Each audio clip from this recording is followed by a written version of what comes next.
Hello दोस्तों, good morning, नमस्ते। मेरे बड़े भाई बहनों को, चैनल पर से छोटों को ढेर सारा प्यार। मैं सबनम स्वागत करती हूँ अपने न्यू ब्लॉग में आप सभी का। आप सब कैसे हो? आशा करते हैं कि आप सब बहुत ही अच्छे होंगे, मज़े में होंगे। तो सुबह के कामों से हमारे ब्लॉग की शुरुआत हो गई है और आप सभी का बहुत बहुत स्वागत है हमारे न्यू ब्लॉग में। तो इधर आ गए हैं हम रसोई में। तो अभी ज़्यादा टाइम नहीं हुआ था क्योंकि यहाँ पर रसोई में अंधेरा ही लग रहा था। तो हमने यहाँ पर बल्ब भी जला लिया है क्योंकि आज लाइट कट नहीं हुई थी। बहुत दिनों के बाद आज सुबह के टाइम ही लाइट है, तो इसी वजह से हमने बल्ब जला लिया है और जल्दी से ही हमने चौका भी यहाँ पर लगाना शुरू कर दिया है। तो कर लेते हैं चूल्हे की पुताई।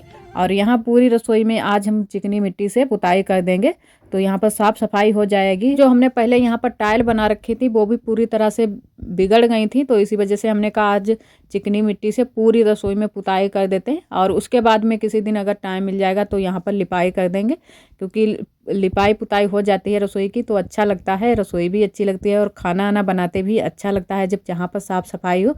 तो सुबह के काम तो यही होते हैं पुताई उताई करने का। तो आज सुबह से ही हम लग गए रसोई की पुताई करने में, क्योंकि हमने कहा पहले पुताई कर देते हैं। अच्छा नहीं लग रहा था, तो यहाँ पर काला काला भी हो गया था क्योंकि कढ़ाई ढ़ाई रख देते हैं इधर साइड में तो काले सी ज़मीन हो जाती है। सुबह के टाइम हमारे यही काम होते हैं, चूल्हे की पुताई उताई करना, झाड़ू पोंछा करना। तो झाड़ू तो हमने लगा लिया है हर जगह पर, उसके बाद में ही हम पुताई करने के लिए आए थे रसोई में। तो ये हमने सोचा कि यहाँ की भी पुताई कर लेते हैं, क्योंकि अगर लाइट कट हो जाएगी तो थोड़ा सा यहाँ पर अंधेरा हो लगने लगता है। तो इसी वजह से हमने पहले यहाँ की पुताई कर ली। तो पूरी रसोई में हमारी पुताई हो गई है और काफ़ी अच्छा लग रहा है यार रसोई में, क्योंकि पूरी रसोई की हमने पुताई कर ली है। तो साफ़ सफाई हो गई है। और इधर जला लेते हैं चूल्हा। तो चूल्हे के पास आ गए हैं क्योंकि हाथ पैर धुले तो बहुत ही ठंडे हो गए थे, तो हमने कहा पहले चूल्हा जलाते हैं, उसके बाद में और बाकी के काम देखेंगे। पतीली में हम लेकर आए हैं पानी, क्योंकि पानी को तब तक उबलने के लिए हम रख देंगे। चूल्हा जला लेते हैं और साथ में हाथ पैर भी सेंक लेंगे और पानी भी हमारा उबल जाएगा। तो आज हम दाल बनाएंगे, तो इसी वजह से पहले पानी को रख देते हैं उबलने के लिए।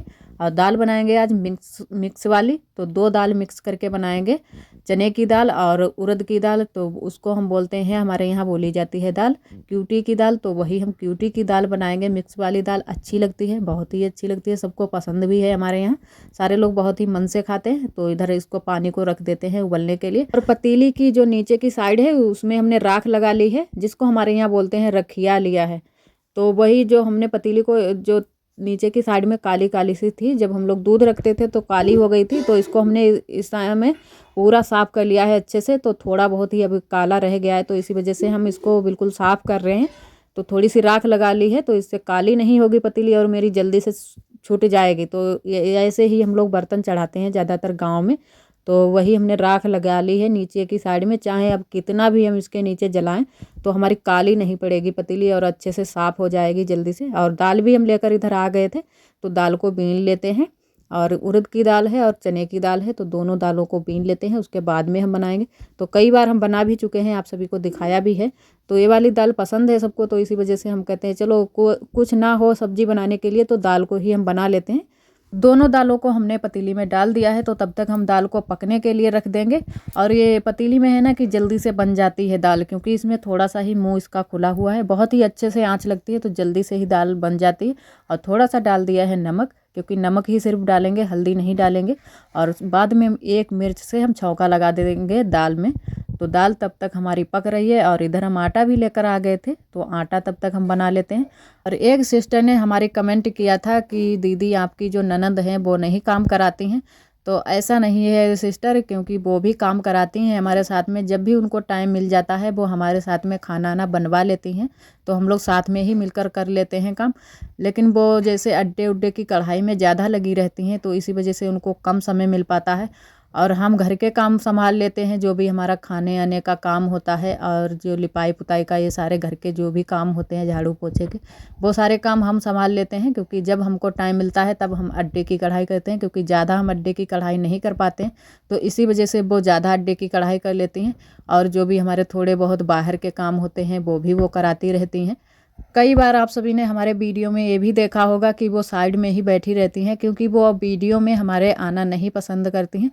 मेरे में ही नहीं, किसी के वीडियो में भी आना नहीं पसंद करती हैं और ख़ुद भी नहीं वीडियो बनाती हैं। तो इसी वजह से हम उनको अपने वीडियो में भी नहीं लाते हैं। तो जो भी हम वीडियो में नहीं आना चाहता है उसको हम ज़बरदस्ती नहीं लाना चाहते हैं, क्योंकि जो भी हमारे गांव के हैं, पड़ोस के हैं, जो भी अगर कोई नहीं आना चाहता है तो उसको बिल्कुल भी हम नहीं लाते हैं, क्योंकि गांव देहात में ज़्यादा सारे लोग बातें बनाने लगते हैं, कहीं इधर उधर की कहने लगते हैं। तो इसी वजह से जो भी अगर एक बार मना कर देता है तो हम उसको वीडियो में बिल्कुल भी नहीं लाते हैं, उसका बिल्कुल फ़ोटो भी नहीं लाएंगे। तो इसी वजह से वो वीडियो में नहीं आती हैं। और वैसे वो काम वाम करा लेती हैं साथ में, हम लोग साथ में ही मिलकर सारे लोग काम करते हैं। बुआ भी हमारी करा लेती हैं, जो कि सास हमारी हैं, और ननद भी कराती हैं। तो सारे लोग मिलकर ही काम करते हैं और ज़्यादातर हम ही घर के काम जो भी होते हैं संभालते हैं। आरोही भी आ गई हैं, क्योंकि आरोही को हमने तैयार कर दिया है, आरोही जा रही हैं स्कूल। उसके बाद में ही हम रोटी सेकने के लिए आए हैं। तो इनके लिए पहले एक पराठा बना देते हैं छोटा सा, तो छोटा सा ही बनाते हैं बिल्कुल। और टिफ़िन भी इनका लेकर ही आए हैं, क्योंकि टिफ़िन में रख देते हैं और ये चली जाएंगी स्कूल। ठंड के दिनों में बहुत ही दिक्कत हो जाती है, क्योंकि ये बच्चे होते हैं, इनको बहुत ही ठंडी लगने लगती है और बिल्कुल भी तैयार नहीं होते हैं। तो आरोही ये बड़ी ही मुश्किलों से तैयार होती हैं इस समय, इनको बहुत जल्दी से ठंड लगने लगती है, ये कपड़े भी नहीं बदलती हैं। तो बड़ी मुश्किलों से इनके कपड़े वपड़े हमने चेंज कर पाए, उसके बाद में ही इनको लेकर आए। तो हमने यहाँ पर इनको बैठा लिया, हमने कहा तब तक तुम ताप लो उस चूल्हे के पास में बैठकर, उसके बाद में जाना स्कूल। तो अभी पराठा सिक रहा है, तो पराठा भी तब तक सिक जाएगा, तब तक ये ताप भी लेंगी।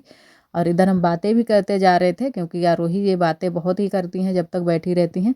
कहीं तो कहती हैं स्कूल नहीं जाएंगे, कहीं कहती हैं जाएंगे। जब टाइम निकल जाता है तब आरोही बोलती हैं कि अब स्कूल जाएंगे। तो इसी वजह से इनको सुबह से ही तैयार कर देते हैं। हम सोचते हैं इनका मन ना बदले, तब तक ये स्कूल पहुंच जाएं और आराम से वहाँ खेलती भी रहती हैं। और ये घर पर रहती हैं तो बहुत ही शैतानी देती हैं पूरा दिन। पराठा आरोही का बन गया है, ठंडा भी हो गया था, तो इनका हम रख देते हैं टिफ़िन में। और एक आम का अचार लेकर आए हैं, वो भी हमने रख दिया है, क्योंकि आज बनी हुई है दाल। वैसे तो सब्जी रख देते हैं जब सब्जी बन जाती है। तो आरोही जा रही हैं अब स्कूल, क्योंकि इनको देरी हो रही थी, तो इनको पहले स्कूल में छोड़ कर आते हैं आरोही के पापा, उसके बाद में आरोही के पापा बाद में जाएंगे। तो इधर हम रोटी भी सेंकने लगे हैं, और पतली वाली रोटी सेंके, और चावल भी हमने साथ में बनाए हैं। तो चावल हमने गैस पर बना लिए हैं, क्योंकि यहाँ पर जो चूल्हे पर है थोड़ा सा खाना बनाने में थोड़ी सी देरी हो जाती है। तो इसी वजह से हम चावल जो होते हैं हम गैस पर ही ज़्यादातर बना लेते हैं। और सुबह के टाइम सबको खाने की जल्दी होती है, तो जल्दी से बन जाए और सारे लोग खाना ना खा लें और अपने काम पर निकल जाएं, तो हमको थोड़ा सा जल्दी करना हो जाता है। सुबह का खाना जो हमारा होता है 9 बजे तक बनकर तैयार हो जाता है, तो सारे लोग अब खा पी करके अपने अपने काम पर निकल जाते हैं। और यहाँ पर थोड़ा सा अंधेरा हो जाता है, इसी वजह से थोड़ी सी देरी हो जाती है, नहीं तो और जल्दी से हम बना दें खाना। चूल्हे पर थोड़ा सा टाइम भी लग जाता है, वैसे अगर गैस पर बनाए तो और भी जल्दी से बन जाए। लेकिन ठंड के मौसम में चूल्हा भी जलाना ज़रूरी है, क्योंकि साथ में तापते भी रहो और खाना भी हमारा बन जाता है। और गैस की बचत भी हो जाती है, क्योंकि गैस भी गांव में ज़्यादातर लोग यूज नहीं करते हैं। गांव देहात में ज़्यादातर सारे लोग चूल्हा ही जलाते हैं, क्योंकि कंडा लकड़ी की तो कमी ही नहीं रहती है, बहुत सारे कंडे लकड़ी हम लोग बना लेते हैं। तो इसी वजह से चूल्हे पर ही सबका खाना, मेरे गांव में तो सारी जगह पर सारे लोगों का खाना चूल्हे पर ही बनता है। कोई तो अपना छत पर खाना बना लेता है, तो कोई तो नीचे बना लेता है। जिनके भी पक्के मकान बने हुए हैं वो सारे लोग अपने छत पर ही खाना आना ज़्यादातर बनाते हैं, क्योंकि नीचे सारी जगहों पर धुआं हुआं भर जाता है। और दाल भी हमारी बन गई है, और दाल थोड़ी सी बनने के लिए बाकी रह गई थी, ठंडी हो गई थी बिल्कुल भी। तो इसी वजह से हमने थोड़ा सा चूल्हे पर चढ़ा लिया था, उसके बाद में ही दाल में छौंका लगाया है। तो एक मिर्च हमने लाल डाल दी है और जीरा थोड़ा सा डाल दिया था, तो दाल में छौंका लगा दिया है। खाना खा पी करके सारे लोग निकल गए हैं अपने अपने काम पर। तो इतने टाइम हम अकेले ही रह जाते हैं, क्योंकि आरोही भी चली जाती हैं स्कूल और सारे लोग अपने अपने काम पर लग जाते हैं। तो इधर हम काट रहे हैं मिर्च। तो हमने कहा जो ये बाज़ार से मिर्च आती हैं तो ये बच जाती हैं बहुत सारी मिर्च, तो बहुत ही कम सारे लोग मिर्च खाते हैं, तो इसी वजह से जो हरी वाली मिर्च होती है ये बच जाती है। तो हमने कहा इसको काट लेते हैं छोटे छोटे टुकड़ों में और बना लेंगे इनका अचार। तो हमने तसले में काट लिए हैं, तो फैला कर रख दी थी धूप में, क्योंकि हमने कहा सूख जाए उसके बाद में इनको रख देंगे मसाला मिलाकर। और उसके बाद में हम इधर लगाने लगे हैं झाड़ू। तो हमने कहा पहले झाड़ू लगा लेते हैं, उसके बाद में ही बर्तन धुलेंगे। अभी हमारे बर्तन भी धुलने के लिए पड़े हुए हैं। तो इधर जो हमारे ये जीना की, इनको हम हमारे यहाँ पैकरियाँ बोलते हैं, जो जीना की पैकरियाँ हैं। गांव देहात में इसी तरीके की भाषा होती है, तो उसी तरीके से हम लोग बोलना सीख जाते हैं। बहुत सारे लोग सीढ़ियाँ भी बोलते हैं, तो सीढ़ी हम लोग उसको बोलते हैं जो बांस की सीढ़ी बनाई जाती है, उसको हम लोग सीढ़ी बोलते हैं, और इसको बोलते हैं जीना। और ये जीना की पैकरियाँ हैं। तो ऊपर साइड से हम साफ़ करके ले गए हैं नीचे की साइड में, क्योंकि यहाँ पर छप्पर भी रखा हुआ है हमारे यहाँ आगे की साइड में, तो इसी वजह से बहुत ही जल्दी से गंदा हो जाता है। तो दूसरे तीसरे हम साफ़ कर लेते हैं जीना को भी। झाड़ू लगाकर इधर बैठ गए हैं बर्तन धुलने के लिए, क्योंकि बर्तन आज हमारे बहुत सारे बर्तन हो गए थे इकट्ठा। तो जितने भी सुबह से बर्तन हुए हैं वो सारे बर्तन इकट्ठा हो गए हैं, तो बहुत सारे बर्तन हो गए हैं, क्योंकि जो भी चाय नाश्ते के थे वो भी बर्तन हमारे अभी पड़े हुए थे। बर्तन आज हमारे इकट्ठा हो गए थे, तो बहुत सारे बर्तन भी हमारे हो गए थे। और जो ये चमचे से हम जो छौंका लगाते हैं दाल में, तो ये भी बहुत ही काला पड़ जाता है जब छौंका लगा, तो इसको भी हम अच्छे से मांज रहे थे राख लगाकर कि अच्छे से चमक जाए। तो इसको बिल्कुल अच्छे से हमने चमका दिया है और उसके बाद में धो लेते हैं इसको, पतीली को मांज लेते हैं अच्छे से, क्योंकि इसको भी थोड़ा सा ही साफ करना है, ज़्यादा नहीं। और थोड़ी सी ही हमारी काली रह गई है नीचे की साइड में, और बाकी की पतीली हमने साफ कर ली है अच्छे से। आज का ब्लॉग दोस्तों बस यहीं तक। आज का ब्लॉग हमारा कैसा लगा कमेंट में ज़रूर बताना। और जो भी हमारे भैया दीदी हमारे चैनल पर न्यू आते हैं तो चैनल को सब्सक्राइब ज़रूर कर लें, और वीडियो पसंद आए तो लाइक करना ना भूलें। कल फिर मिलेंगे एक नए ब्लॉग के साथ में, तब तक के लिए आप सभी दोस्तों को नमस्ते।